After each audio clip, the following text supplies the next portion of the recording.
रोजगाराची गरज नाही, रोजच निवडणुका लावा. ठाकरे सरकार गेल्यानंतर महाराष्ट्रात अंधाधुंदी चालू झाली ती आज तागायत कायम आहे. आमदार खासदार पक्ष सोडून पळतात ते चणे फुटाणे किंवा चॉकलेटवर नक्कीच नाही.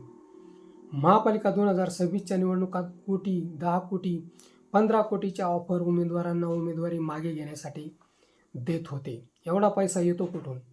मतदारांना सुद्धा मतामागे 10 ते 15,000 रुपये घरपोच पाठविले जातात.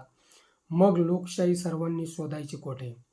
सर्व माहिती होऊनही निवडणूक आयोग व सुप्रीम कोर्ट आपल्याच नसेत धुंद आहे. रस्ते ओमपुरीच्या गालासारखे खास खळगे पडलेले झाले असून अपघातांमध्ये अनेक तरुणींना प्राण गमावावे लागतात. त्यांना रोजगारासाठी बाहेर पडावेच लागते, कारण आपल्या देशात किंवा राज्यात रोजच निवडणुका होत नाही. निवडणुकांत पैसे वाटतात पण रोजच निवडणुका होत नाही. लालू यादव बिहारचे मुख्यमंत्री असताना म्हटले होते, बिहारचे रस्ते हेमा मालिनीच्या गालासारखे गुळगुळीत होतील. संदर्भ सोडून द्या, पण त्यांनी शेवटी चाऱ्याचाच आदर्श घेतला. राजकीय पक्षांनी आपली मती विकली आणि नियती खरेदी करायला निघाले आहेत.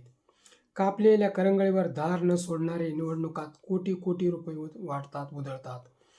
चक्क ईडी CBI वाले कुणाच्याही घरात रात्री अपरात्री शिरणारे अंधाऱ्या खोलीत बसून मजा पाहत आहेत. राजकारण्यांनी गरिबांसाठी निवडणूक ही ठेवलेलीच नाही. पैसा कचऱ्यासारखा उधळला जातो, वाटला जातो. आपले दुर्दैव हे आपल्याला सर्व पाहावे लागते. मित्रहो, निवडणुकांमध्ये उमेदवारांच्या घरी किंवा राजकारण्यांच्या घरी जसे भंगारामध्ये रद्दीची थप्पी लागलेली असते तशी नोटांची थप्पी पाहायला मिळते.